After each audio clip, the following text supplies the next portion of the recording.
Others are permitted to film, photograph and record public meetings, providing this does not disrupt the business of the meeting. Should there be any members of the public present, which there are not, they would be asked to indicate so that they are not filmed. Only committee members present in the meeting room may vote. We have a number of people in attendance as virtual participants. Can I request that they use the raise hand function within the system if they wish to contribute and to introduce themselves when they are called upon.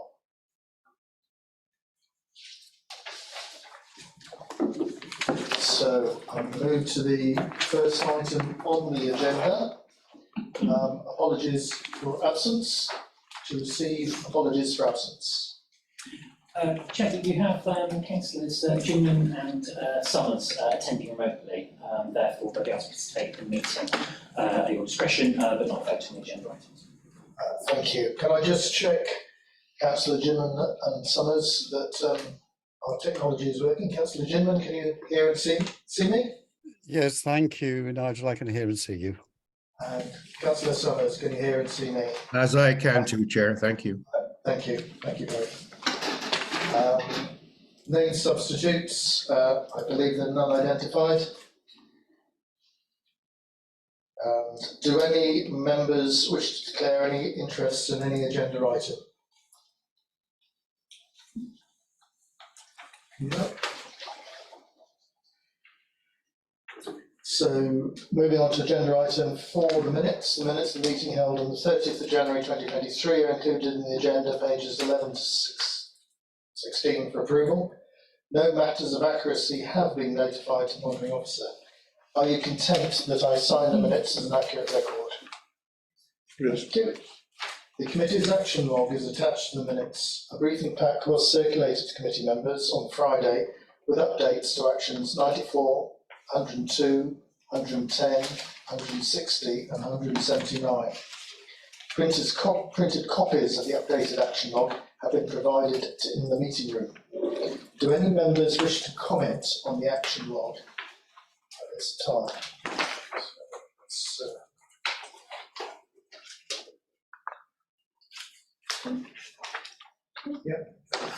Councillor Barber.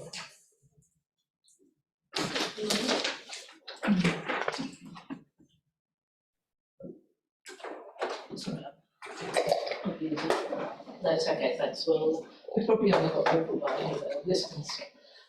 Just following on from what your remarks about the updated actions. So they're all now on this paper, are they? In the PDF updated actions. Yes, Chair, I've indicated on there that the matters that were received, yes, it works, so that those closed down, and those are matters that are outstanding on the programme.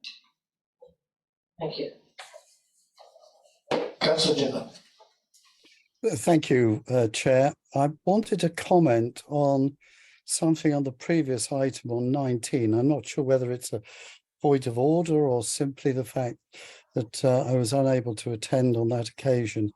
And it's something that's written in there that slightly concerned me as the way it was minuted. And that's with regard to the answer to the, I think I'm right in checking, and I'll just have to check now, last letter that was in there, where it talks about that there is not a requirement, an absolute requirement to refer things. The council does not routinely report unlawful acts to the police. And I found myself reading that line and being slightly concerned by the nature of it. If issues of criminality are identified, then matters would be referred to the police if appropriate. Now, I'm trying to understand who is the arbiter. And I'm mindful of when I served on the Standards Committee of the House of Commons, that there was a memorandum of understanding between the Metropolitan Police and the Standard Committee of the House of Commons, that the moment anything was deemed potentially criminal, it was automatically referred or discussed. So I'm raising this as a concern in the nature of the response to supplementary question B. Thank you, Councillor Gilman. That's on page 19 of our papers. I think 19 in front of me. We've got Sean O'Connor's on the call. I don't know whether, Sean, you feel you could comment on that? Yes, certainly, Chairman. Good afternoon, members. My name is Sean O'Connor. I'm the the Deputy Monitoring Officer and your new Head of Legal as of the last 3 weeks. I think it's the word unlawful which has caused a little bit of uncertainty on that. I think what the council was saying with any criminal acts, yes, that would be reported to the police, and that would the monitoring officer would be the arbiter for that, and you can almost guarantee that would happen. I think when we're talking about lawful, like for example, in a kind of local government scenario, for example, making someone dismissing someone without the correct reason is an unlawful activity, but it's not a criminal activity. So I think the word unlawful should actually mean criminal. It'd be more accurate. So it'd be accurate to say that criminal activities are reported, but not all unlawful activities, because we can fix unlawful activities, or there are other means of redress for the person. Does that help, Chair? Yeah, I think we're it's the appreciation of what unlawful means in terms of, as you say, unlawful is not necessarily criminal. I would be interested though, and perhaps you could speak to the monitoring officer about whether we do have any similar memorandum of understanding between ourselves and the West Mercia police in terms of what we do in terms of when we uncover things. I'll pass that on to the monitoring officer, Chair. May I briefly come back? Yes, The yes, words, if appropriate in the next sentence seems to me to also be questionable, because it's arguing who then is saying it's appropriate. And I would ask that that's looked at under the same consideration. Totally take your point that if we're dealing in civil law or we're dealing in criminal law, there is a difference. But there is the statement, if appropriate, and who is the arbiter of that? Thank you, Chair. Would you like me to come back on that? If you would do. I could completely take the point again, and like I said, maybe the wording should be a bit better. The only point I would say on that is that not all criminal activities is a matter for the police. Some criminal activities are matters for the council. So we wouldn't, for example, fly tipping, that type of thing. We wouldn't automatically report that to the police, even though it's a criminal offence. But I understand the sentiment of what the council is saying, and I will tag that on to my feedback to the monitoring officer. Thank you. Thank you, Chair. Thank you, Councillor General. That's worthy points, I think, raised there.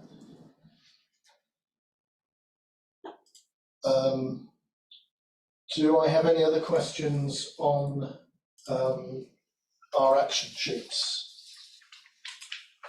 We did go through them in some detail in the last meeting, but Councillor Robinson. Thank you, Chair. Can I just confirm on action number 94? It may have just been completely swamped by all the other emails, but can the clerk just confirm the date that we received the screenshots? I haven't yet been able to see the Yeah, it wasn't until on Friday the 10th. I'm afraid. Friday. Oh, okay. So it's in a pack there, but I've got a copy of that if you want to have a look at that. Okay. And clearly, you can have a look at that and make sure it satisfies you before the next meeting. Thanks. Thank you. If there are no other questions, I will move on to the next agenda item then. Agenda item 5, questions from members of the public. Can I ask the clerk whether any questions have been received from members of the public? Chair, a question was received from a member of the public, but it wasn't directly related to a function of this committee. It was that potential item for scrutiny and the way that such matters are treated. So a direct response has been provided to the questioner, mainly about the screening activity that will take place following the annual council in May. But certainly the point is on the long list of things to be considered by the screening committees following our annual council. Thank you. Thank you. Agenda item 6, I understand no questions have been received from councillors. So on to the substantive matters on the agenda. Agenda item 7, recruitment of independent persons and standards update. So the purpose of this is to enable the committee to be assured that high standards of conduct continue to be promoted and maintained, to ensure that the independent persons are appointed by the council in accordance with the Localism Act 2011. I've got, members received the paper. I've got Deborah Upton and Sean O'Connor. I don't know who wants to talk to the matter. Would you like to speak and just draw committee's attention to any points you think are salient? Thank you, Chair, and I'll speak to this matter. Good afternoon, members. So I'm going to take this sort of section by section in case there are any questions on each part. So the first part is about the recruitment of the independent persons. So Democratic Services did advertise for independent persons. Whilst we had a number of people that expressed interest, none of those actually converted to applications. So we currently only have the 2 existing independent members who have indicated that they would be willing to stand for a further 4-year term. So that is Claire Jenkins and Jake Barrier. So we are in need of 2 additional members because the process that full council agreed is that when we receive a complaint and we seek views from the independent person, that in our case, as a local authority, we would ask for views from 2 independent persons. That therefore means in doing that, that if a member that is being complained of and is being investigated wants an independent person to speak to, we don't have anyone to provide because of a conflict of interest. Fortunately, at the moment, we are not in that place where we've got a conflict of interest, but it really would be helpful if we could have independent persons in sooner rather than later.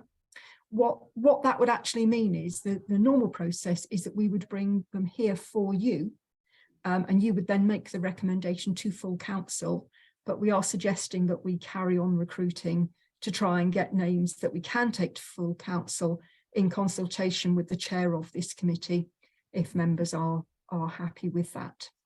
So, Chair, at this point, I'll stop and take any questions around the independent persons, if I may. Any questions from committee? Yep, Councillor Bartlett. Thanks. So, in that case, could you explain to us what we would possibly need to do with recommendation A then, if we haven't got anything to recommend? We've got a meeting an additional meeting in April, potentially. Would it be possible to bring that back to April meeting as a short item if there was something to update there? Absolutely. I hadn't realised that you've got an extra meeting, and that would be absolutely perfect if it's towards the end of April so that we can go back out and start the recruitment process again. Otherwise, what we're asking you for is to recommend Jake Barrier and Claire Jenkins, who are the 2 existing independent persons, be reappointed for a 4-year term.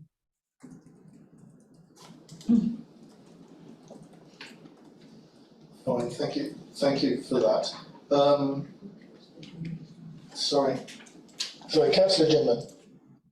Can I ask, was any attempt made to go back to those people who expressed an interest and find out if there was any commonality as to why they would not take up the task?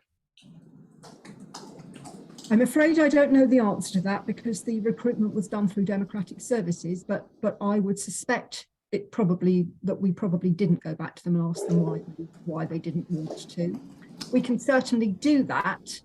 I would say that perhaps for several of them, in any event, they may well have had a conflict of interest. So, you know, some applicants, whilst said in the literature, you can't apply if you've been an employee of the council for 5 years, in the last 5 years. I know there was one applicant that had been, as an example, so one person that was interested. And then, of course, I suspect they probably read the literature again and realised that wasn't possible. But we can certainly go back and see if we can find any common theme through that to help us with our recruitment for the future. Thank you. Thank you, Councillor Jimmer. Any other points? Yes, Councillor Bullock. Thank you, Chair. Sorry, I seem to have a two or three on this item, if that's okay.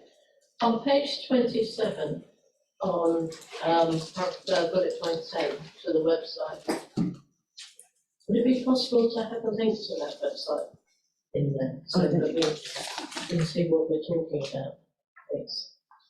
Absolutely. We were just waiting for the comms team to do an e-form for us, which I'm pleased to say is now in place.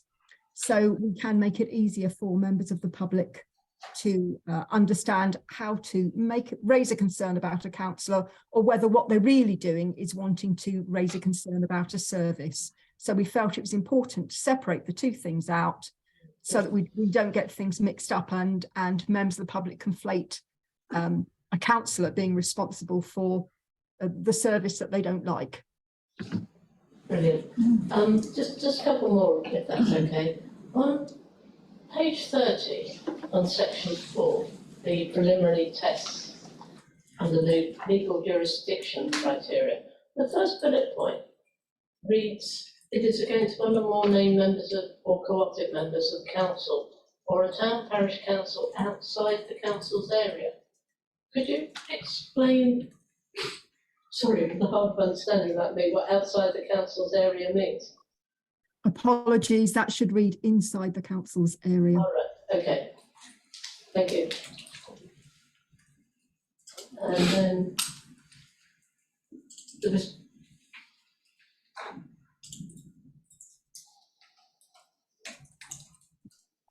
so we've got on page 32 of the pack, under the informal resolution section. So below the bullet points, it says complaints will not be referred for informal resolution when an investigation is in the public interest.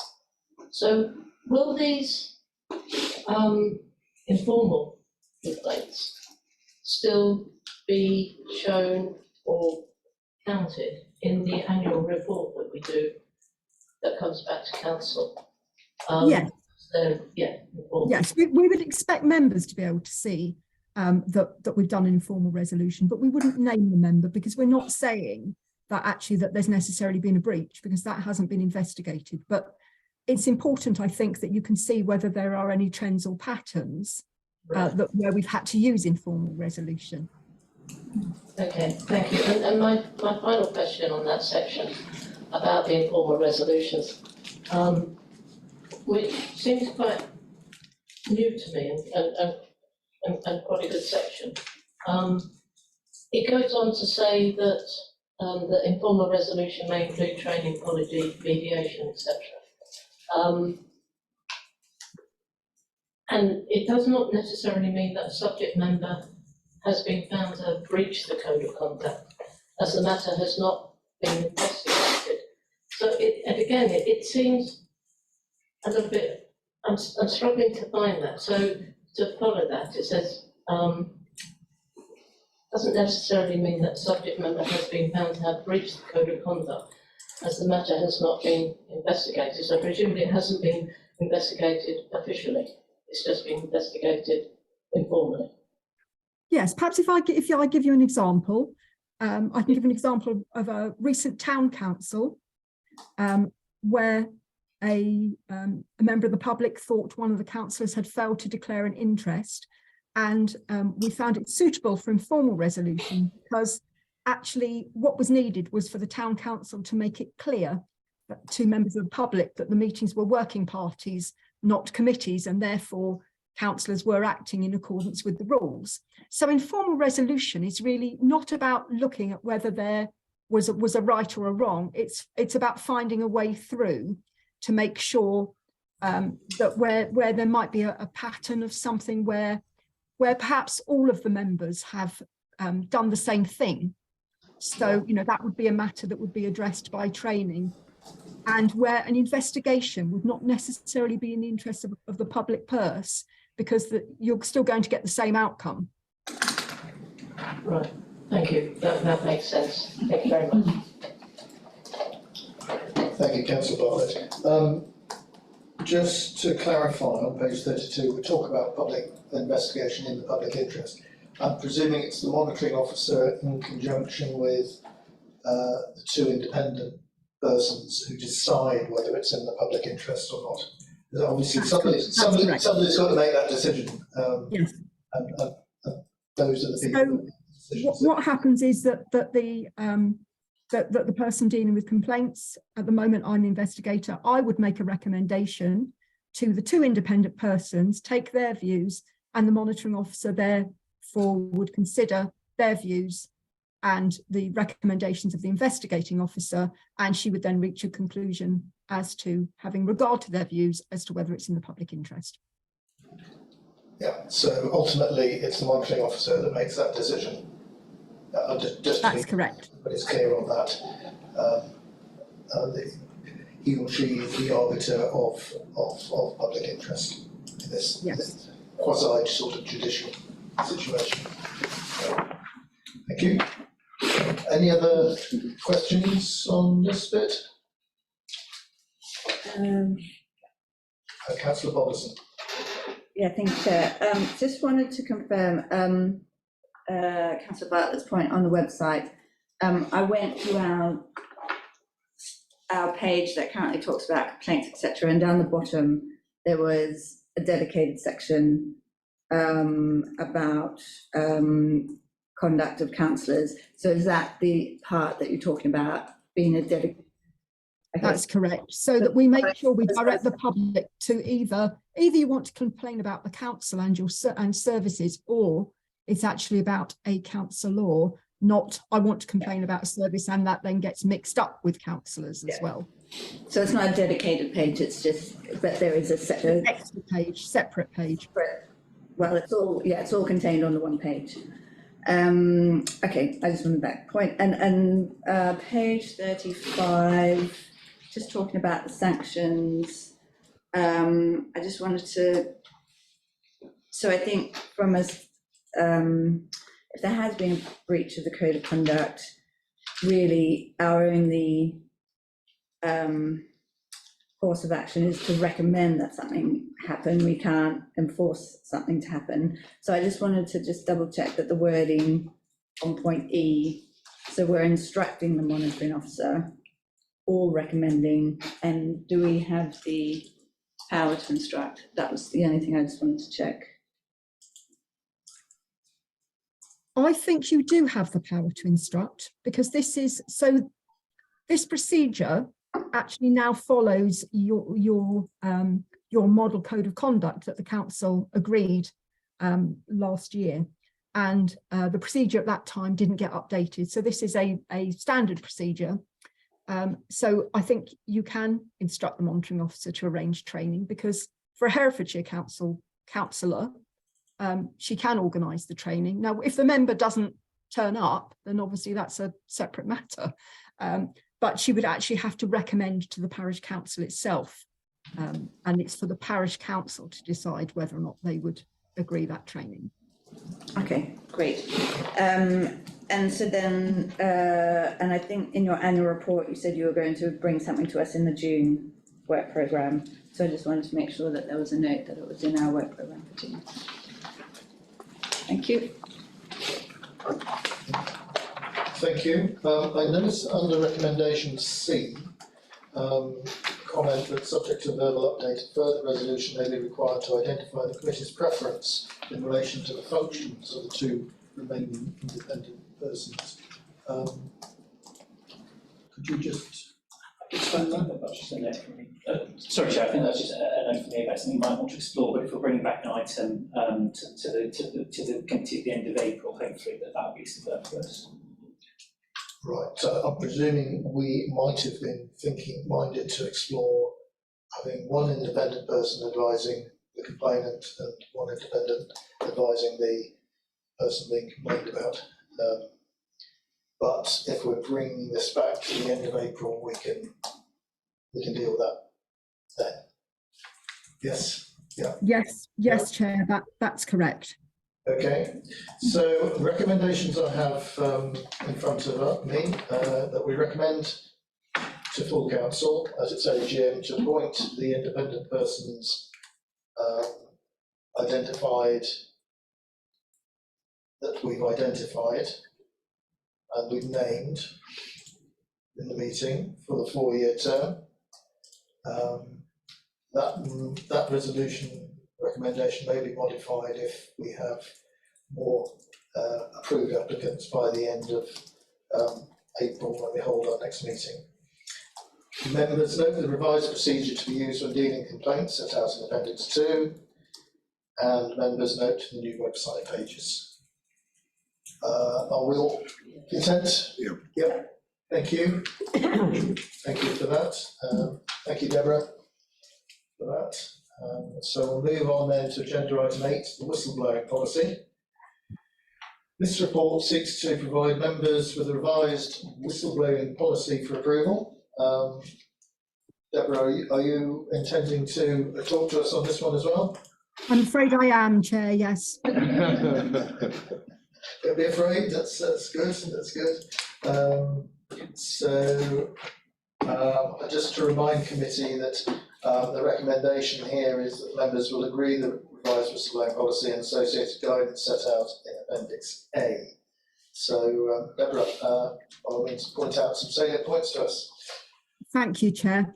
So this is a completely rewritten policy. So it wasn't possible for me to share track changes with you because I basically started from scratch.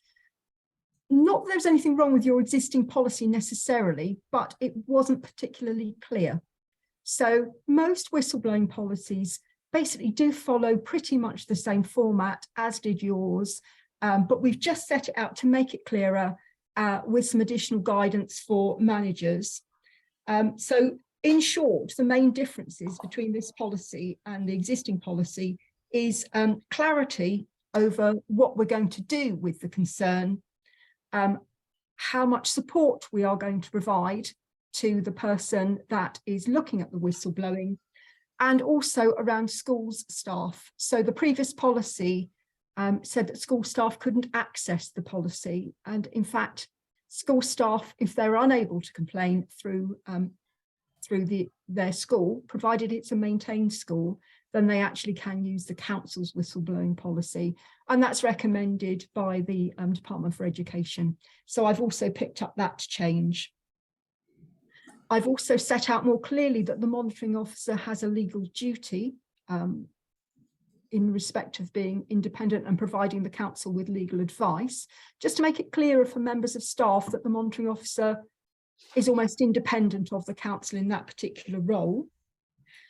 I did send it to the union for comments, but I didn't receive any, although I did receive comments from the HR service, and I've put those into the policy. So HR were just concerned to make sure that the monitoring officer and her staff supported managers who were dealing with whistleblowing complaints. So to make sure that we will give them help and support throughout that process.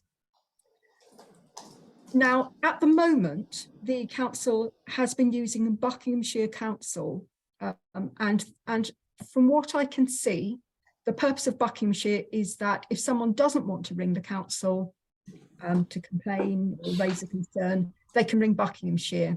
There were 2 cases last year where someone rang Buckinghamshire instead of going to the council's monitoring officer. I know that at your last meeting, it was recommended that you might want to look at an external hotline. I think that was more because there had been concerns about were officers tracking whistleblowing cases properly. I would say when I've looked back historically, there's been 6 to 8 cases a year, and that's been pretty consistent. So I find it hard to believe that they haven't been tracked through properly, because you would see, unusual spikes, I think, otherwise. And I also think it's perfectly appropriate to expect 6 to 8 complaints a year to be monitored through a spreadsheet. We have more standards complaints than that, and we have a spreadsheet, and they are reported to members accurately. So I don't think you need a hotline just for the purposes of recording your complaints. I think that officers can deal with that.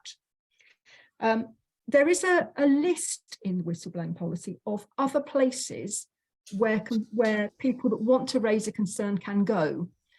And the most usual one would be public concern at work. So if someone doesn't want to complain to their employer, most usually they would go to public concern at work, or they would use, say, Ofsted if it was a matter that related to child protection, or they would use CQC if it was an adult social care issue, and that member of staff would know who the regulators were. So that list does exist.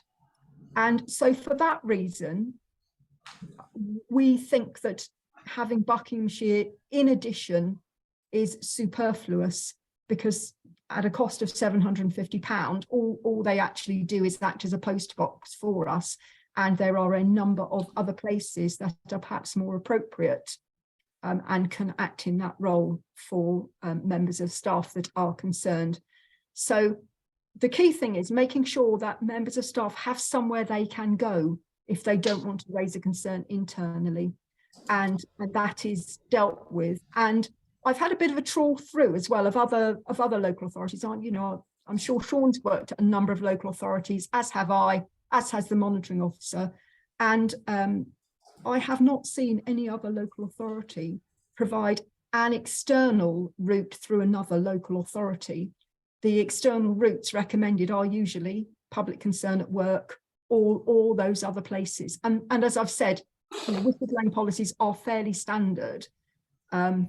So internal audit is another route that people use when it is fraud related. Clearly, if it's a child protection issue or something similar, you wouldn't necessarily expect someone to go to internal audit. But we do provide a number of routes that people can use. It is, of course, up to members whether you wish us to continue with the Buckinghamshire relationship. So I'm going to finish there, Chair, and obviously take any questions. Thank you, Deborah. I've got a couple of questions myself, really relating to the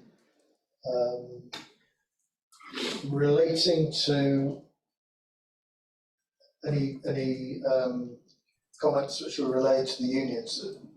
Was this new policy just sent to them, or was it explained what changes had been made to the existing policy? It was both, Chair. So originally I wrote to the unions and said, we're going to do a review of the policy. Is there anything that you think you would like me to add? And I then wrote to them and said, you haven't come back to me, so I've done a review. These are the changes. Please read it and let me know if there's anything you would like me to do, and I'm happy to have a meeting with you. And I still had no response from them, so I can only assume that they have I just wanted to explore that a little bit. I also note under 5.2 the scope. We talk about advice, and in a way that's what I hoped Buckinghamshire was providing, is sort of confidential advice at the very early stage.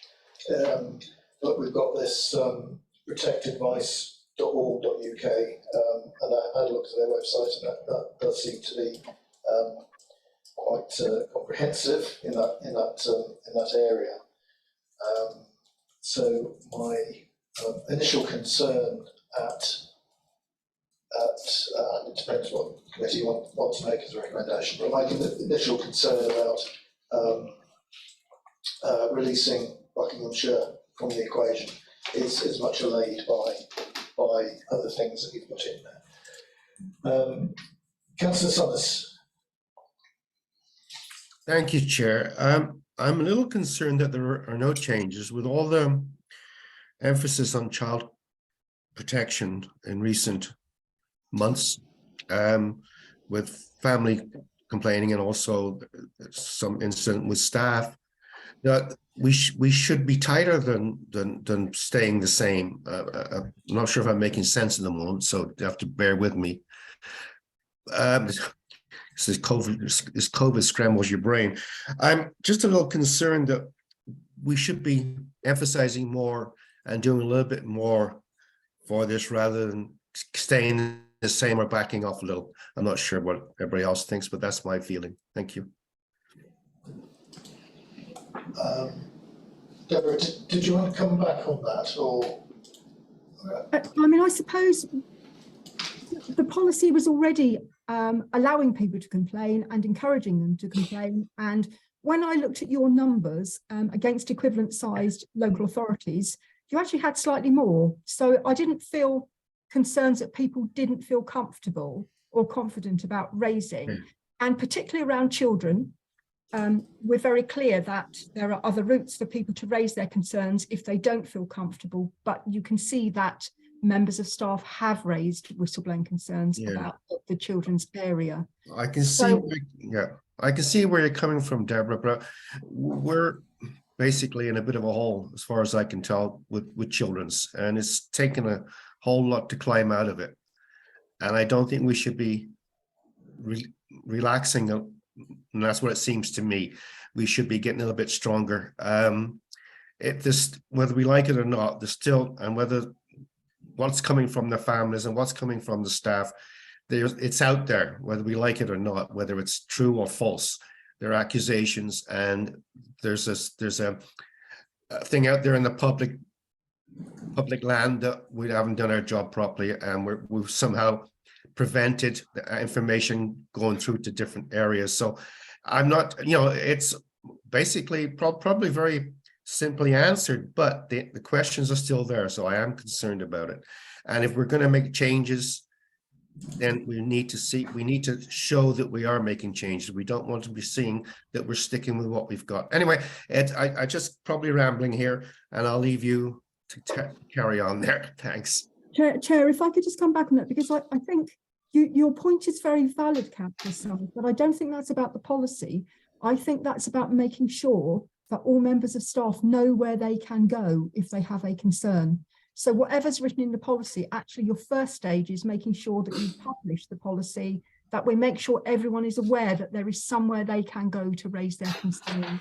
And that might just be about making sure that we do a bit of an internal splurge when the policy is adopted, to make sure everyone knows there is a route for them. Okay, I'm going to go to a bit of a lecture here now. I'm sorry about this, but it's taken quite some. We've been working on getting a mental health program for the staff. To my mind, we've now got it. It's through Orchard, but it really hasn't been handled well. I've asked for cards to be given to staff. That hasn't happened, and it's just going around and around in circles. And if the same thing is happening in this as what's happening in the mental health area of it, I don't think we're doing the best job in the world. I'm sorry that you may disagree with me, but if we're not making sure our staff have all the information on well-being, then are we following through with the rest of it? Anyway, enough from me, and I'll let other people have their say. Thank you. Thank you, Councillor Summers. I'm trying to tease perhaps a further recommendation out from you, which I'm trying to make up on the hoof, which is never good. But along the lines, perhaps, that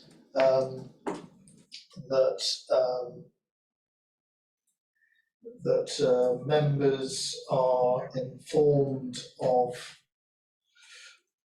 a process or procedure by which the whistleblowing policy will be propagated amongst staff members.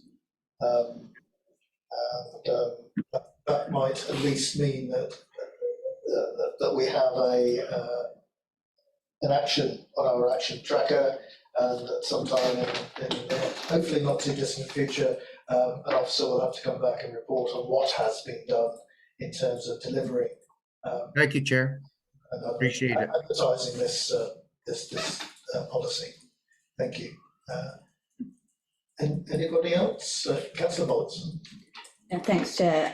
I just wanted to explore this point a little bit more. And Deborah, thank you very much for some of the extra information that you've given, because I guess I was taking a step back and you're saying only 2 cases were referred to Buckinghamshire Council, but we've had 6 to 8 cases per year. So I guess, I mean, if I'm just looking, I know they're only small numbers, but that's essentially 25 to 30% of the cases that we did have did actually go externally. I just, but it was also very helpful that you indicated that perhaps we've got more cases than what your experience is at other councils. And it's around maybe a bit like what Councillor Summers has been talking about, is do the staff know enough about the whistleblowing policy? Is it encouraging them? Is there the culture and environment to encourage them to stand up and talk about these things? And in trying to triangulate some of this information, I keep going back to the staff survey, and I appreciate, there was only, I think, just over 50% or so of members of staff that completed it, but 22% didn't feel like they could raise a concern with their manager, and 35% that responded to the survey felt that they could not report a concern about the manager. So there's still, and I think perhaps what Councillor Summers might be also referring to is that has been highlighted through the children's services, where people didn't feel like they could raise the complaints.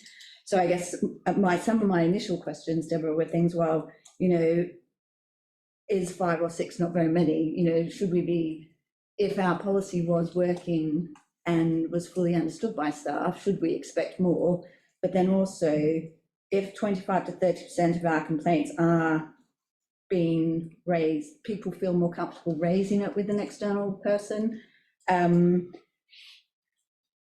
still makes me a bit unsure as to whether we shouldn't be referring them out at all, and whether we should be keeping them in. I guess it's not a specific question, but these are some of the things that have been rambling around in my head in terms of, have we got it right?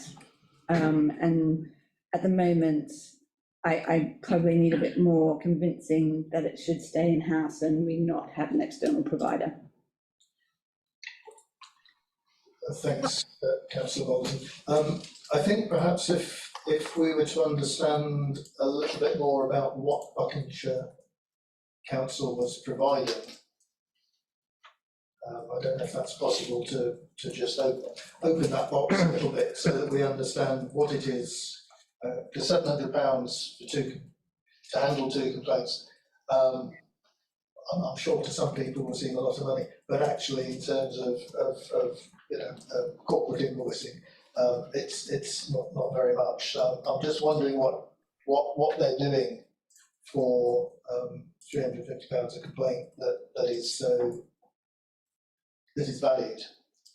So if I can help with that, Chair, having looked at the file, I've obviously got no personal experience, but having looked at the file, it appears that you can ring Buckinghamshire and they will take down a note of your complaint and they will then send it to us. And if you want to stay anonymous, they will just keep passing your correspondence on. So they're acting as a post box. I would say that public concern at work, it's called Protect now, I think, but they are the recognised charity, national charity that deal with whistleblowing, and that's their sole function. And they are used by, they're recommended by every local authority. They would do exactly the same. You can ring them about your concern, and they would refer it to us, as would all the other places on the list as well. So I suppose, I'm not sure that we get added value from Buckinghamshire.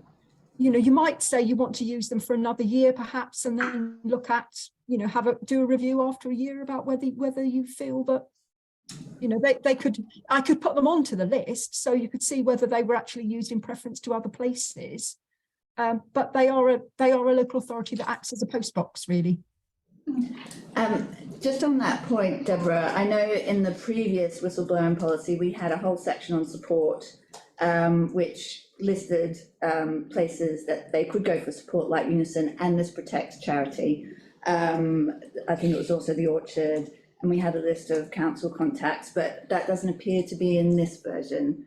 And when I went on to, so the only link at the moment that we have in our current policy is to the government, the whistleblowing prescribed list.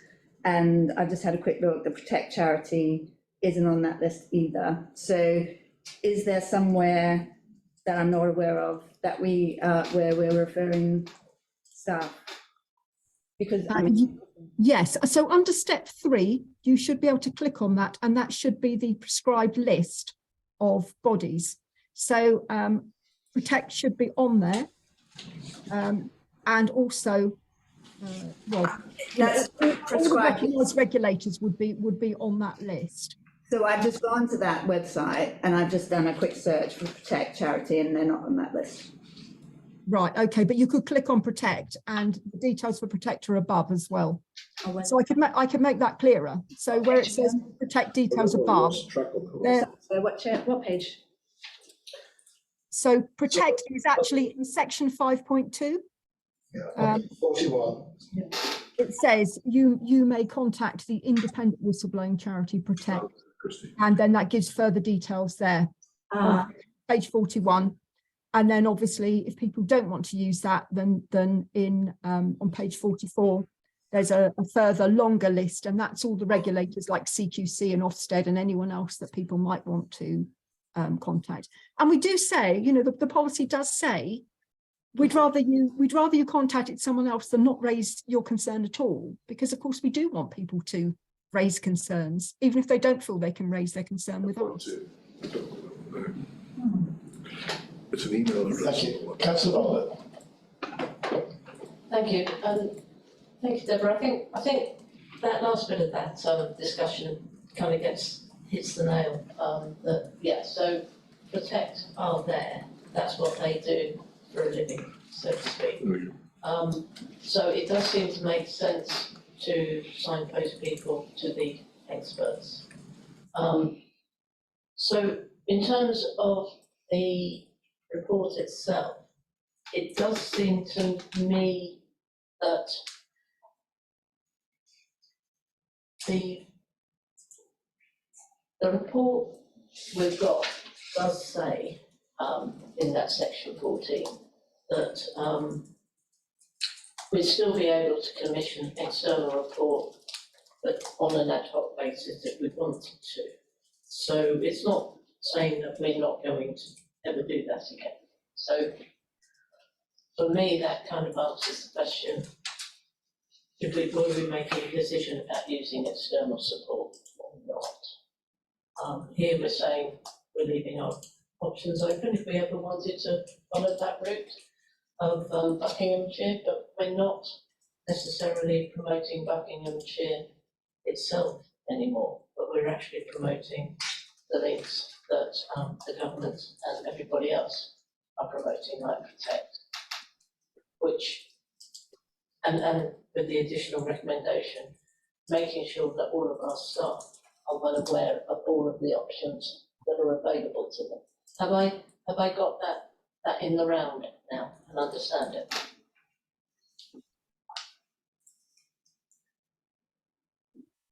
Yes, you have. And what you might wish to do as well is perhaps when the staff survey is next done, you might even want to suggest an additional question is asked about do people feel confident about using the whistleblowing policy? Or because I think the staff survey, you can't really work out whether they're uncomfortable about using whistleblowing or whether they don't want to complain about their manager. And those are two separate things really. And what you want to catch is, are people comfortable about whistleblowing? Yeah, thanks. That makes perfect sense on that, getting that right. And also, I guess, maybe a question about, are you aware of all the options that are available to you? You don't want to specifically, yes, go directly to an internal route. So that makes sense. So I think for me, I'm I'm fairly happy that we've got a medium here, a middle ground here that says we're not going to recommend an external provider, but we are going to retain the ability to have an ad hoc. We are going to retain the ability to have an ad hoc support if we felt that we wanted to. Because that's the bit that I'm still not seeing is what's the difference between an ad hoc basis provider and actually choosing a provider? Because the ad hoc one is definitely going to be Buckinghamshire. Am I just going around in circles, isn't it? Well, I think from my perspective, there's two different reasons. Having an external provider like Buckinghamshire allows an individual to go to them if they want to stay anonymous, whilst being able to refer to another organisation, I think, is supporting our internal processes as opposed to supporting the initial person wishing to raise the complaint, isn't it? No, because when I looked at this site, it talks about individuals being able to use Protect, and it's not there for organisations specifically, but it's there for whistleblowing concerns, whether you're an organisation or an individual. My understanding of this is it's the individuals that have gone to Buckinghamshire, Yeah. so they're quite happy to go outside. So, so let's, if they're using Protect, we don't need this. And I'm just trying to understand where it says the council is still able to commission external support to carry this out, but doing so on an ad hoc basis would mean that support could be tailored to the area of concern, and a relevant specialist could be utilised if needed. Are we having, are we pointing just to the main? So, I'm desperate to. Right, okay, I'm probably squirreling down a hole here. Yeah. I'm going to make So a very desperate change. Right, no, I can see where you're coming from on this one, but it's the council can obtain help from independent investigators. So it's about, if you read the question, independent investigations. So somebody outside the council could well be asked to come in to provide an independent investigation. Whereas what Buckinghamshire provide is that anonymous number that you can ring and say, my name's Fred, but I don't want anybody to know my name's Fred, and I'm giving this information. And I understand that Protect very much can perform the same service, as can a number of organisations that are, so I'm not about to say industry specific, but council department specific, within the children's area or within adults safeguarding area. So there are other organisations that would equally guard the anonymity of someone should they feel they need to remain anonymous. Am I understanding that right, Deborah? I'm interpreting. Yes, you are, Chair. Okay, Yes. thank you. Councillor Gentleman. Thank you, Chair. I'm still slightly uncomfortable that the unions haven't replied. I feel that in order to ensure this is 100% being circulated and understood, at the very least a response from them saying they are content would have been really what we needed to have seen. I think one of them, I've just been dealing with the whistleblowing situation. And the most difficult thing is that first stage, actually deciding as an individual, you're going to take that step. It's a sort of large intake of breath, I think is how I'll put it. And sometimes it's at that very point that support needs to be given. And I would have thought the unions were in a position to have actually been party to providing that. So therefore, I'm slightly uncomfortable that they haven't come back in order to kick that off.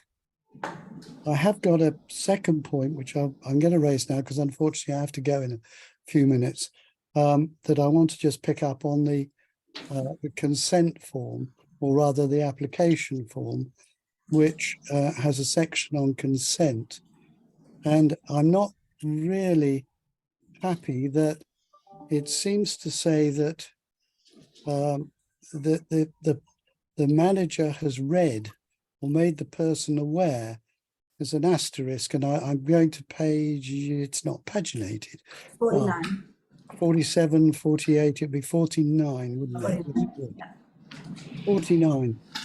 And it's got there, if above answer is yes, please explain the caveat below. Having just signed more consent forms than I care to think of, whether I was anaesthetized, sedated, or not even fit to do it, I'm bound to say that I find myself looking at this and going, I think there should be a signature from the person concerned to say that they've had that read to them at the very least.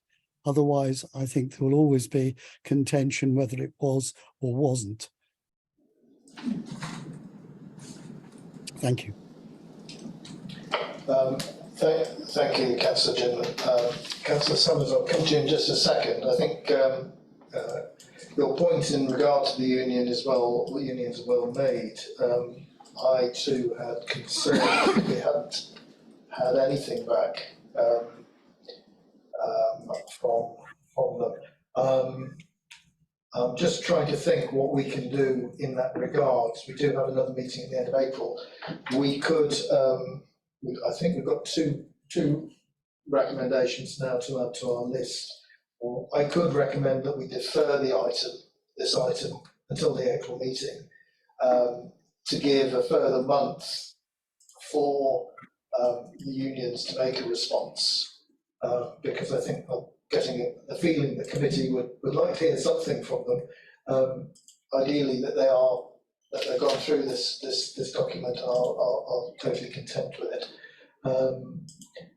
And I'm hoping then that the discussion at the next meeting on this agenda item would be fairly brief. So just to lodge that with people, and then Councillor Ginman, did you want to come back? No, I'm grateful for that. I think one of the things that struck me is diversity and ensuring that people who are in any way handicapped or any other way that they might have difficulty in contacting, they might seek or need a friend to assist them in whistleblowing. And I think that's where the union's comments might be very useful. Yeah. Yes, thank you, Councillor Ginman. Councillor Summers. Yeah, thank you, Chair. I agree with Councillor Ginman 100%. We need to make sure the unions are involved. One of the issues, and I'm like you, I think it should be deferred, quite honestly. One of the issues with any workplace is, as far as I'm concerned, is the well-being of staff. We're now getting to the point where we are thinking of staff well-being more and more. And therefore, one of the few places that the staff they feel comfortable with, perhaps, is their unions. That's why they join a union. That's why unions are out there, as a fallback for them that they should be able to go to if they're not sure where else to go. So I'm not happy that the unions haven't got involved. I'd like to know why. I think they should be reprimanded, quite honestly.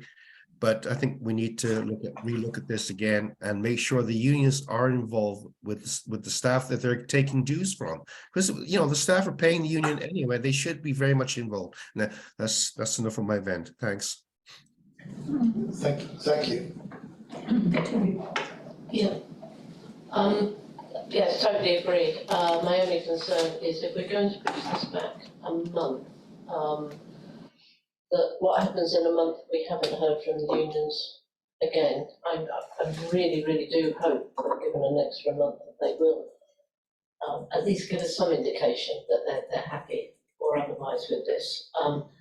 But my concern would be that we do as much as possible to encourage them to give their views within the month, because I'm not clear what will happen if we just keep deferring this.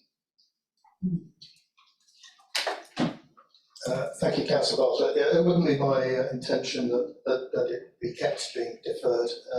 So I will undertake to write to the unions and pass on your concern that we've not received a a comment from them on this report, and say to them that we will give them until the date of the next meeting to provide a comment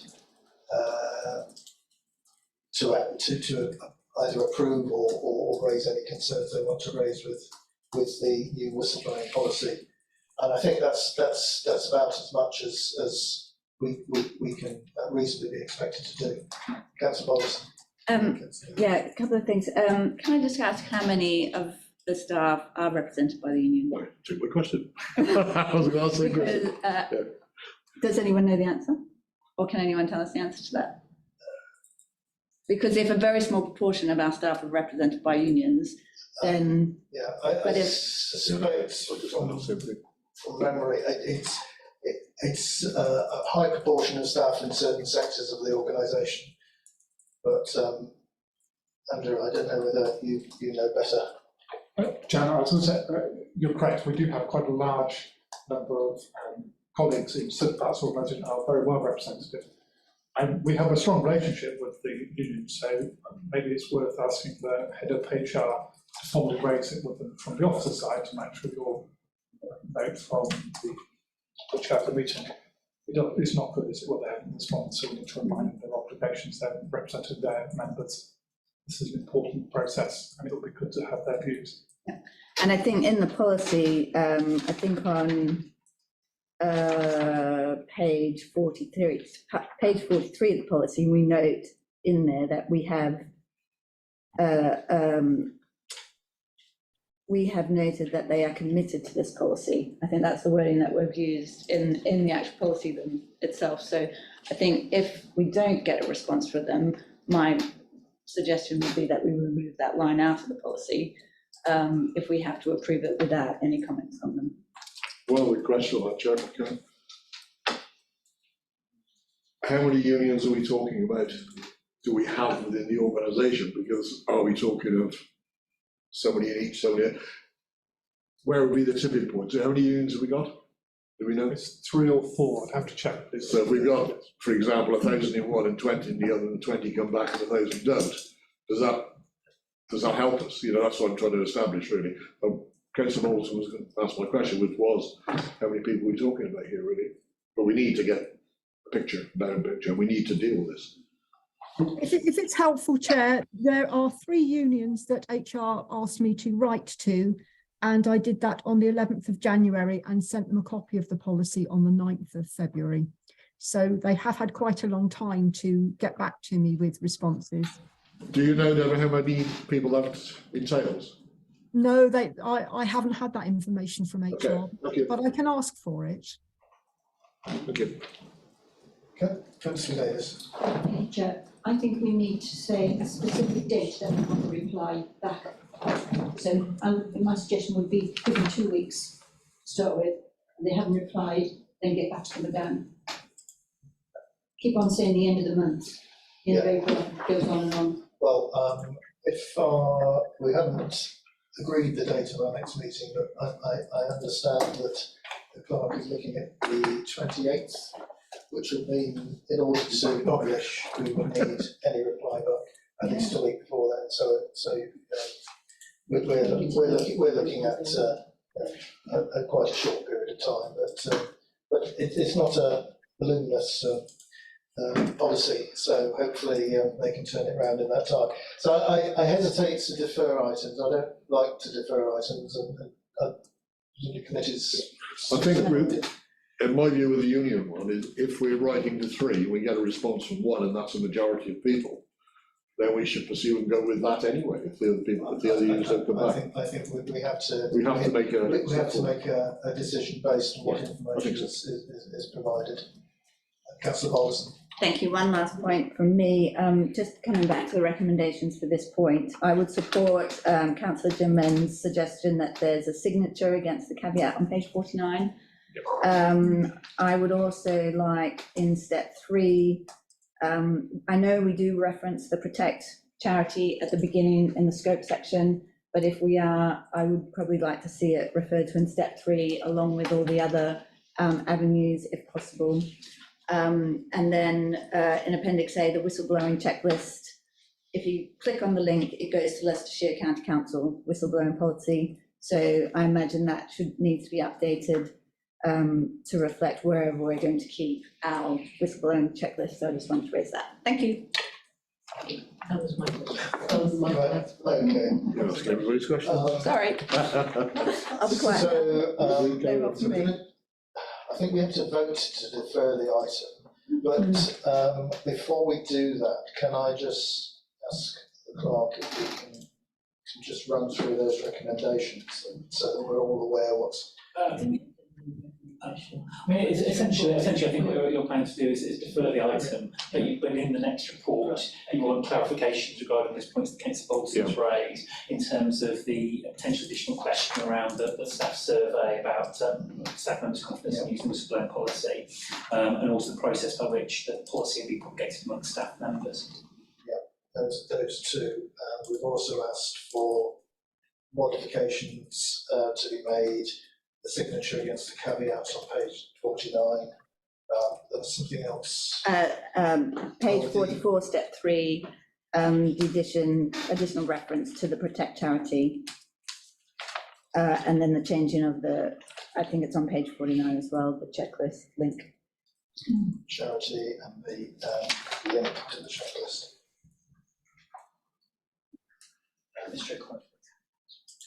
Sorry, Sean. Chair, if I may just check, when we're talking about the signature against the checklist, are we talking the signature of the manager signing off of that caveat has been, that warning has been provided? Are we talking about the manager's signature? I think Councillor Bolton's point was that the person to whom that statement's been made should be giving a written indication that they received that advice. That was my point completely. That this should be the person giving consent who actually says so that it should reflect that. The fact that it's signed off by the manager opens up all sorts of problems. I can quite happily explain from my professional career of signing more consent forms and supplying them and dealing with disciplinary procedures on the back of them, how vital it is that the party consenting is seen to do so. Do you have a problem with that? Is that a problem or? It's mainly through the mechanics, Chair, of having corresponded with whistleblowers. That generally it's done through email, that kind of thing. But I think what I'm hearing is, provided that we get a positive statement that they consent, so whether or not I'm interpreting that as an email saying that they agree to that statement, then that will be sufficient, rather than a wet signature on a document. Yeah. Yes, although, and I'm going way off piece here, we should be considering using a signed PDF and a protected PDF, possibly to correspond on these sort of matters. I've just gone through that process with Scottish Widows on a pension application, and although it's a bit of an overhead, it does provide absolute clarity that I've signed what I've signed, and both parties then have a record. So perhaps it's an instance where we could look at our IT systems. I'm not suggesting it can be done tomorrow, but to provide a better documentation route. Yep, Councillor Bartlett. I was just going to say I agree, but with the caveat that I suspect that HR, looking at Andrew here, HR have protocols for what counts as a relevant signature, or how we would go about that, rather than trying to come up with a PDF or something like that. Do we as Heritage Council HR have a procedure for these kind of signings? I'm presuming that somebody has to sign their contract of employment, and do they accept an electronic signature for that? We're going way off piece, so I'll curtail the conversation at that point.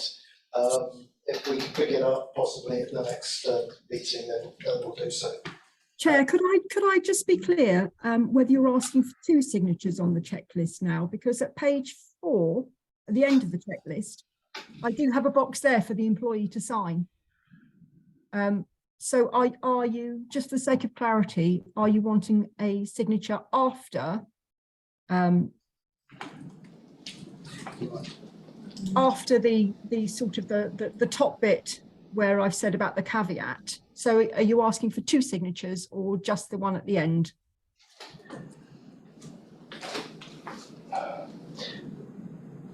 The only problem, to my mind, about just having the signature at the end is that it's not specific to that sort of quite important caveat. Unless we wanted to perhaps repeat the caveat just Yes. for the signature section, and I think that would then satisfy me that that caveat was right bang slap in front of somebody who's making their signature. Thank you, and I will do that. Yeah, that's you've simplified something like that. So can I suggest we've got those 3 recommendations that we'll consider again next time. Some actions to be taken, that we defer this item.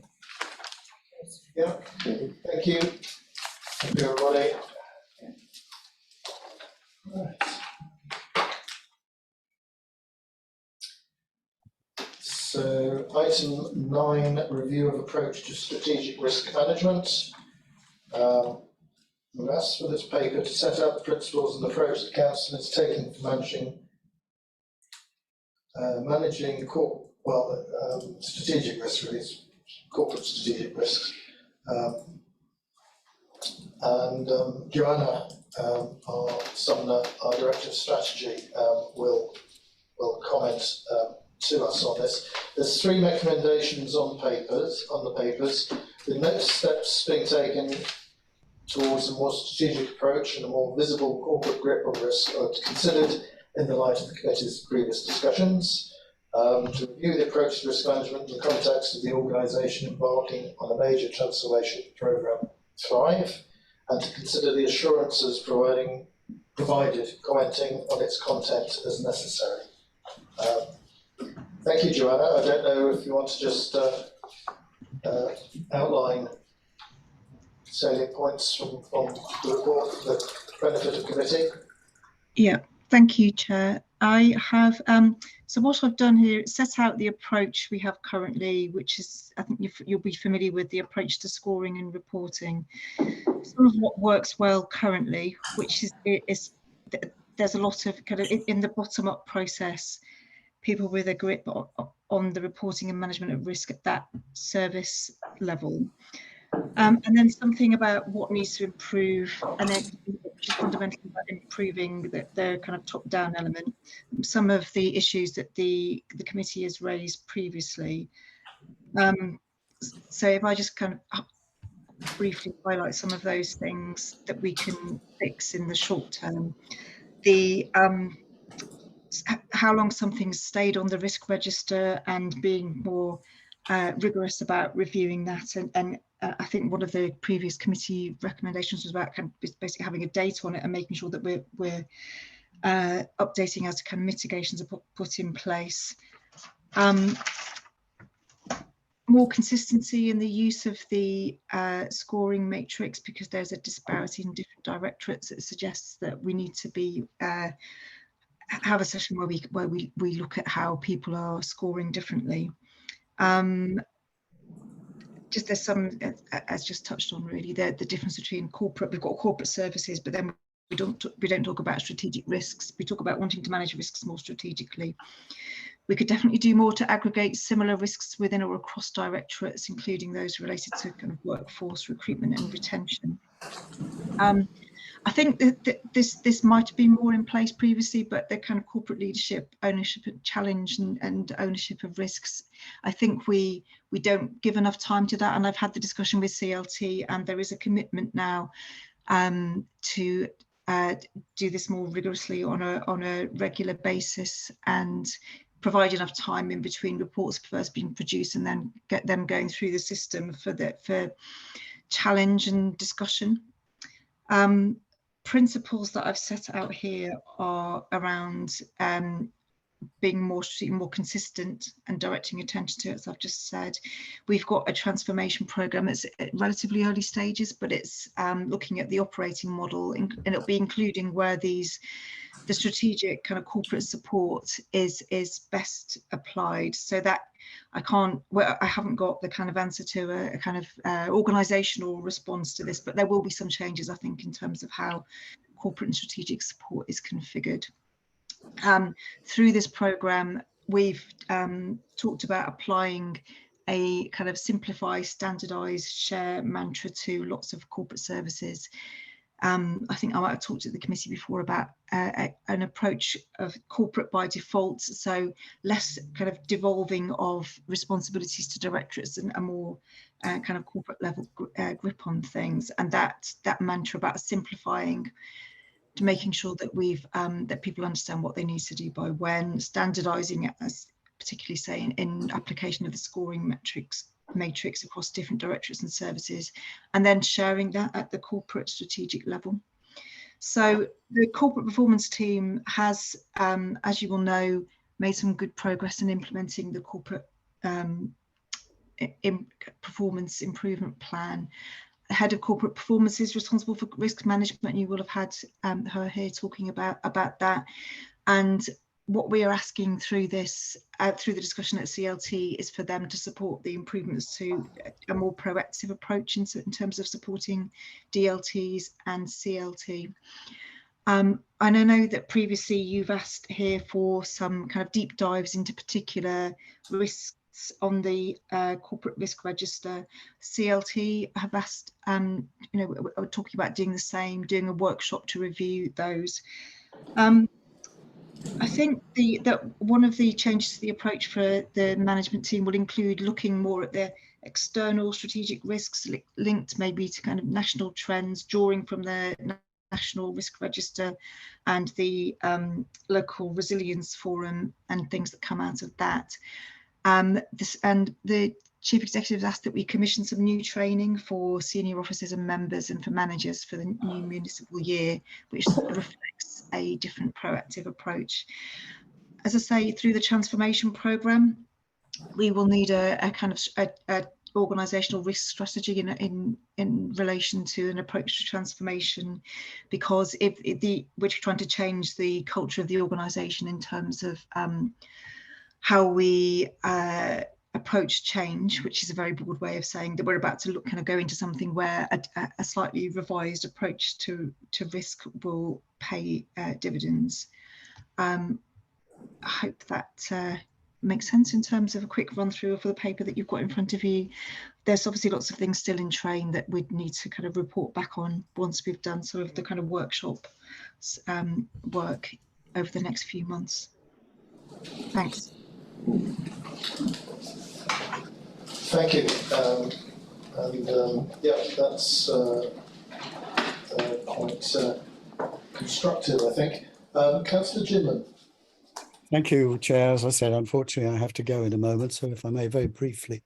When looking at para 5 on the page with the green, yellow, amber and red, I do find myself looking at that and going, red, extreme, and yet review frequency is only monthly. I have to say that if I had something which I thought was an extreme risk, I think I would be reviewing it more often than monthly. I'd probably be doing it every 10 minutes. I just find myself sort of feeling that doesn't give me the sense of urgency somehow that should be following on from something which is waving a red flag in front of me. Now, that may be my misunderstanding, but I think to anybody reading this, they would go, oh, gosh, if you're going to take a month just thinking about it. So I'm not sure if that's fair comment or otherwise.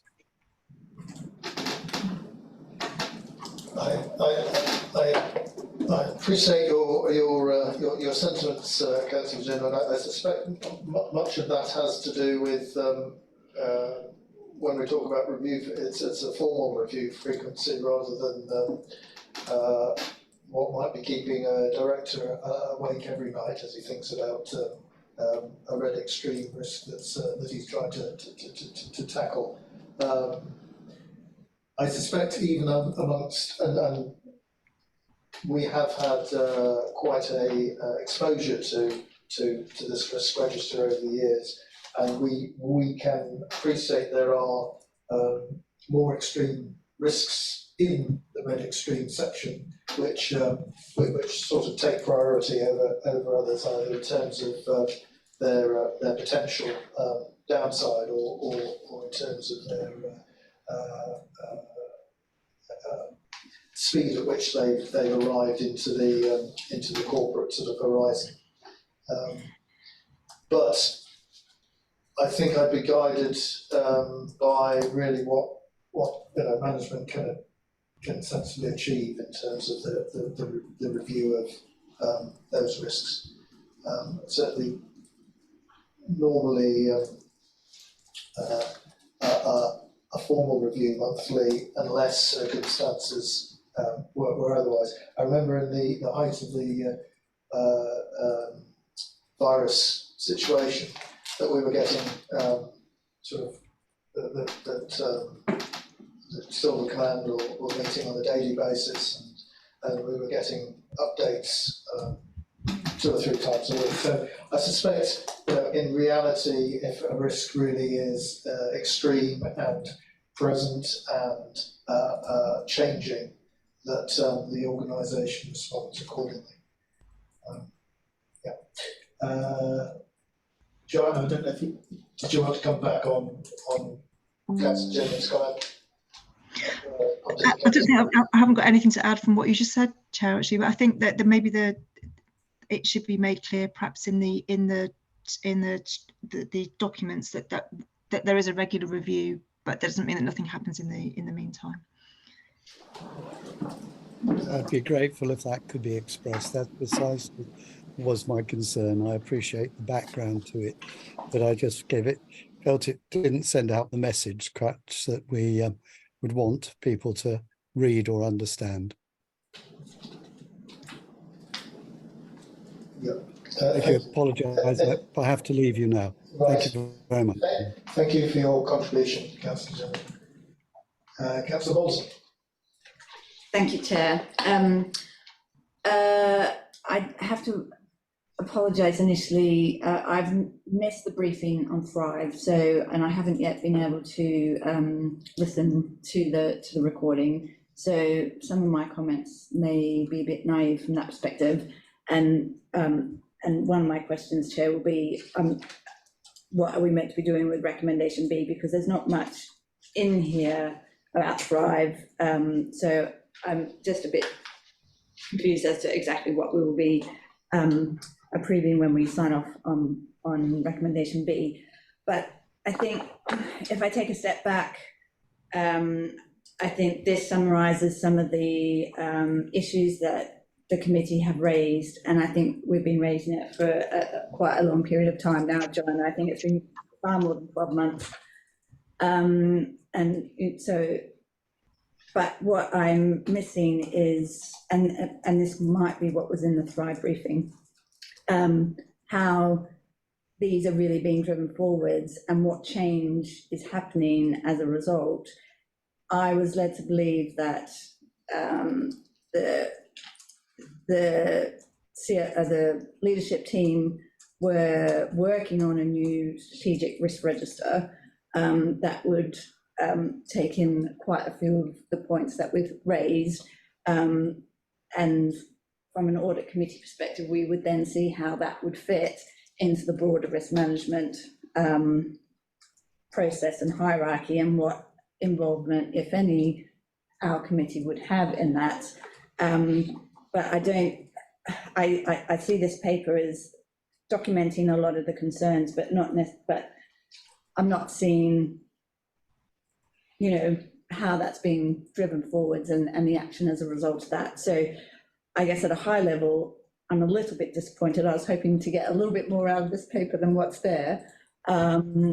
It's just trying to understand, you know, how those things are going to be driven forwards, and when, as a committee, we're going to see what that new structure is going to look like.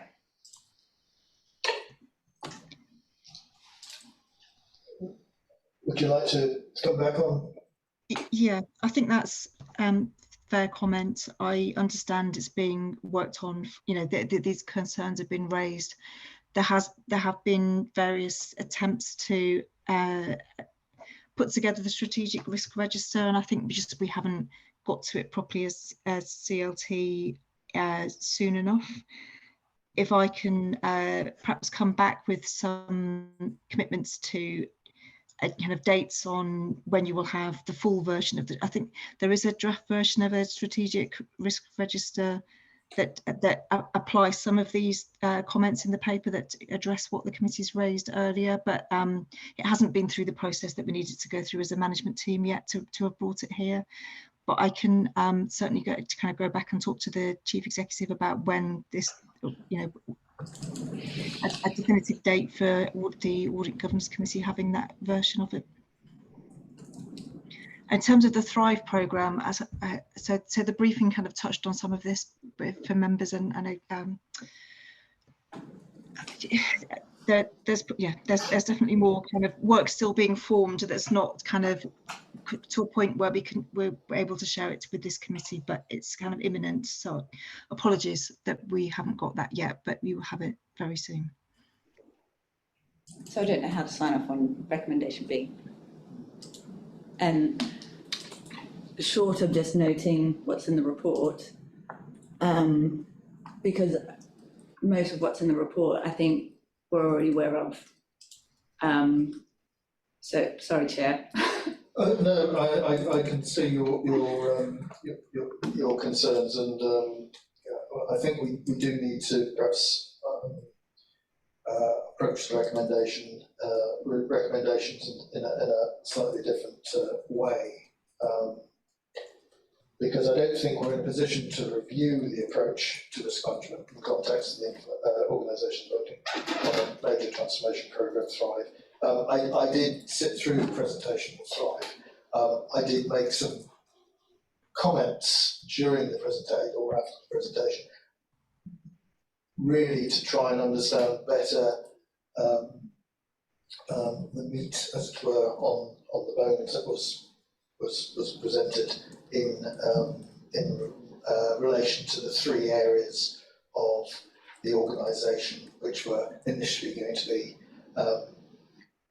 worked on, as it were.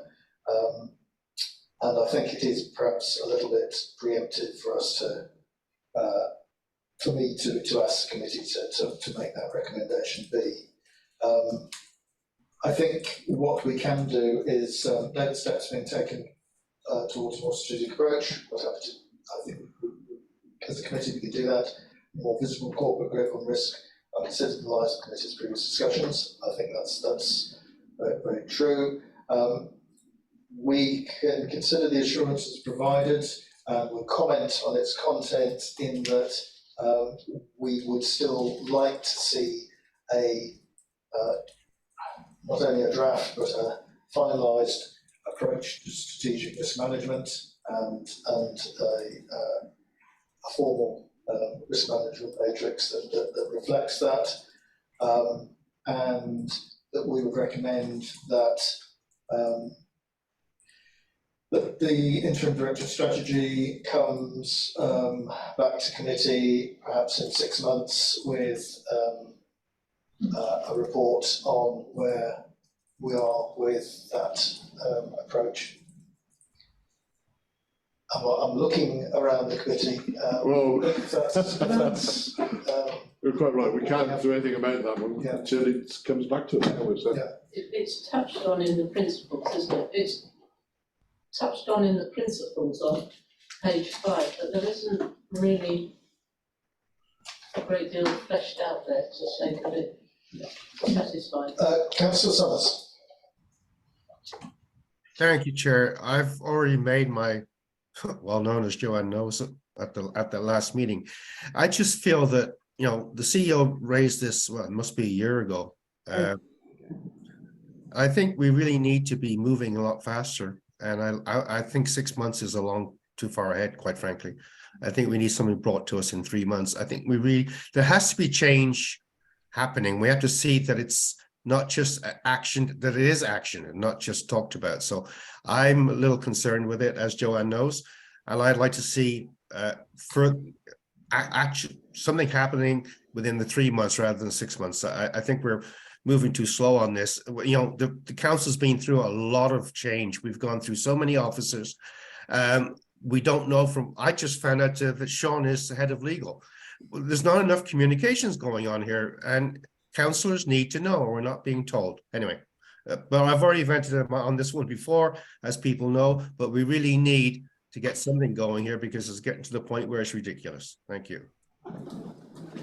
Thank you, Councillor Summers. I'm just conscious of the timetable for the committee. And also the fact that we're going to go through a period of change by virtue of by virtue of transformation, but also by virtue of the election that will be coming up. And I'm thinking, where we are in March, June, July, possibly then for the July committee meeting to bring a draft strategic risk analysis paper. I'm just trying to reflect back the comments that have been made. Can I just jump in, Chair? And that's the reason I think we need to have it quicker, because for all accounts, there'll probably be a whole new committee here by that in 3 months anyway. There will likely be a lot of fresh faces here. Yeah, and it would be good for them to have something to work on right from scratch, rather than going through the old stuff like we're doing here. That if they got something new to look at when they first get started, maybe we'll start in the right place this time rather than go around the mulberry bush. But that's my feeling. If it's there, then they have something to look at rather than re-go through this whole thing again. Anyway, thank you. I appreciate your sentiment, Councillor, but I'm just looking at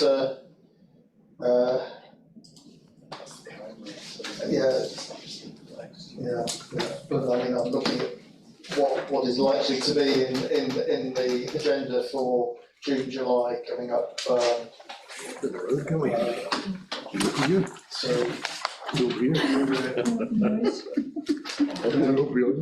quite a bit there. Joanna, in terms of, I'm asking you in an open public meeting here to commit to the date for a draft report, but do you think you talked about the risk registers being, the strategic risk register being in draft at the moment? In terms of bringing something to committee for committee to comment on, do you think June or July is possible for this year? No, I think we should commit to that, because I appreciate you've been talking about this for a long time. It's Chief Executive has asked me to kind of prioritise this as something to kind of get moving more quickly. So, yeah, I have no problem with committing to that. Well, let's put it in for the June meeting then, and hopefully you'll be able to bring something forward for that date. Thanks, Chair. Yes, I agree with that. Just two comments ahead of what's coming back. Number one, Ben, I'm not sure in the year when the risk register comes up as a matter of course in the work programme, but presumably it'll be up at some point anyway, won't it, in the work programme? I mean, the risk register comes back fairly frequently, isn't it? I didn't see it there. But being mindful of when the risk registers process timing when it comes here as well, so that they kind of like, we're not doing the same thing twice in a month or 2 months. Just looking at section 9, and to me, section 9 is brilliant. It really, insofar as it really does answer all of the worries that I was articulating about where we were. You know, how old are these things sometimes? How long have they stayed there?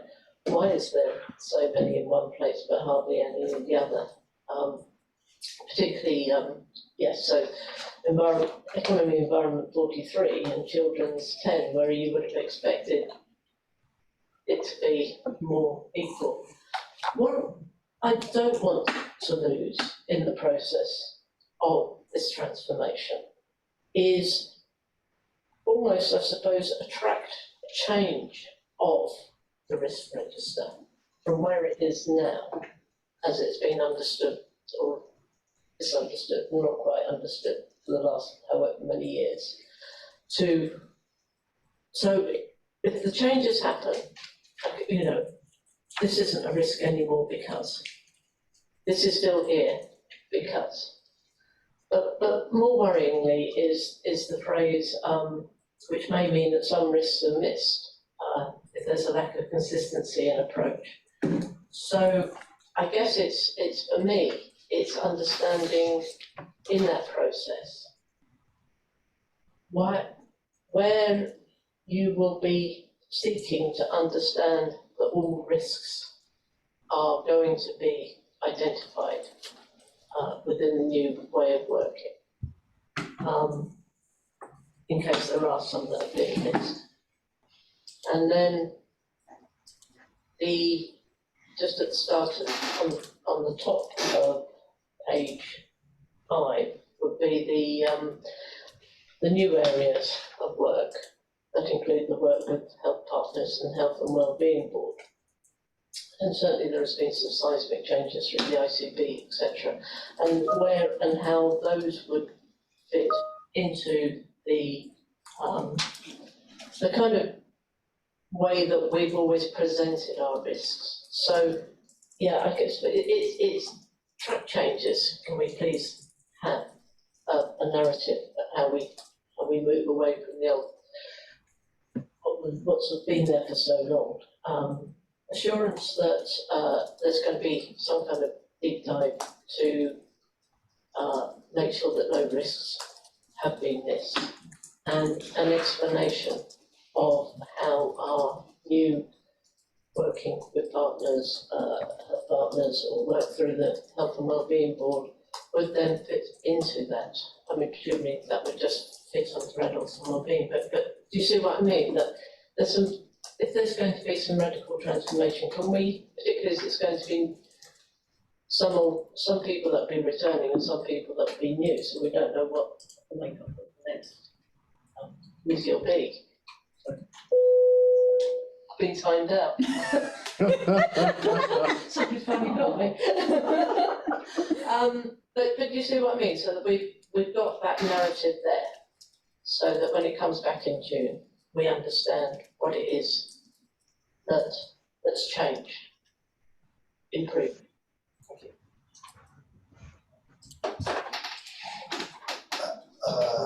Yeah, I'm trying to just to articulate some of what Councillor Mott said in terms of, so we're anticipating that the corporate risk register and the departmental risk registers will continue as they are.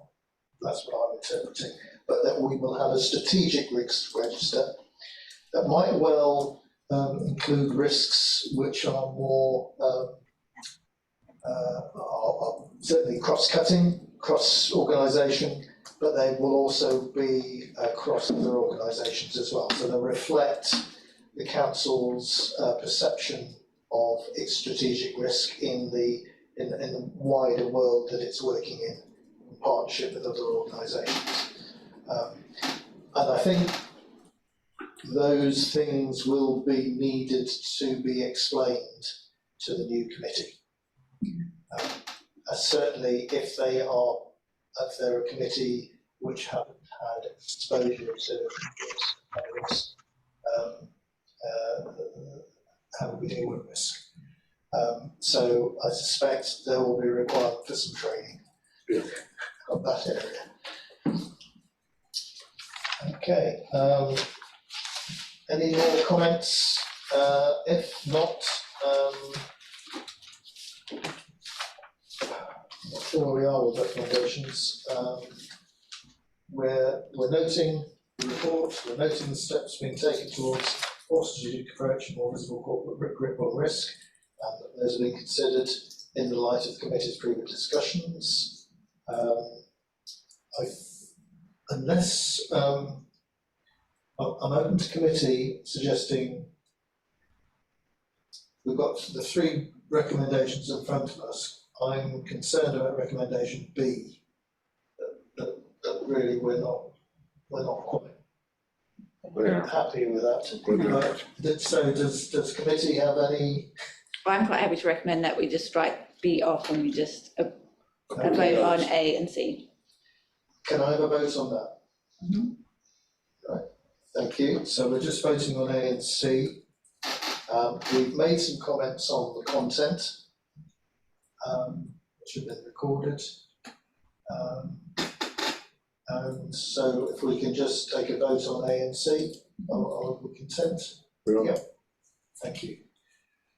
Thank you, Joanna. I'm sorry it was a bit, it was a good discussion, and I think we've done some deep dives into certain sections of the paper. So hopefully you will have some opportunity to come back to a new committee with even more information in a few months' time. Thank you. Okay, thank you very much. Thanks, Chair. Item 10, our work programme. Now, members will be aware that a number of items that were anticipated previously to come to this meeting have had to be postponed, both from internal and external audit, principally. And as a result of that, it's proposed that our committee manages yet another meeting before the end of the fiscal year. And it's being proposed that this will be held on Friday the 28th of April 2023 at 9:30 AM. Friday the 28th of April. It's okay with me, Chair. I'm sorry? At 9:30, so it's an early start. I'll try not to have COVID then, Chair. Thank you. Good man. Thank you. Can't have the excuse more than once. Friday the 28th of April. My apologies for that, but I can't force internal external audit to provide reports when there are issues that we need to work on. And I know I think external audit have had issues in terms of staffing. And listening to other audit chairs around the region, we've done quite well actually with external audit. Any other comments on the? Just yeah. Sorry. Are the audits up to speed with staff now? So we're definitely going to get these reports. I suppose nothing in this life is definitely. I appreciate that. Nothing is certain. I realise that. They have been promised. They've been promised. But they have been promised. I know they've had issues with people often. I appreciate that. I think if they're not ready for this date, then it won't be a problem for our committee. Right. So my question then is that the meeting for the 28th. How many items are we looking to cover during that meeting? At the moment on the work programme, we've got the internal audit plan and audit charter, progress report, and then the auditor's annual report, external audit plan, progress report. So there's still a need for a meeting as well. There will be a need for meetings. Yeah, I was just. It will be good if and the whistleblowing. Of course. Yeah, and Yeah. recruitment to the independent person. So it will be a larger. Sandwich. So should we start earlier and do we have Well, to I think finish? 9:30 is probably. And do we have to sign off the additional time to the constitution? We use on midnight. If we get to that stage, Thank you, Chair. we will do so, but hopefully we can. Okay, thank you. Hopefully we can move through the meeting in time. So the recommendations, subject to any further updates, work programme is agreed, but we arrange a further meeting for April on Friday, the 28th of April at 9:30. Are we all content? Aye, thank you. As content as we're going to be. That's our campaign. Yeah. Agenda items, Escape and yes, so proposal, recommendation, for further meeting date on the 28th of April 2023 at 9:30. Probably, well, we will have I activities. think we have come to Standing, the end will of we? the end of our meeting, so if I can ask for the, I think, all officers attending, and ask for the streaming to be ended. Thank you. Oh, dear. Confirm, Mr. Chairman, the live stream has been stopped. Thank you.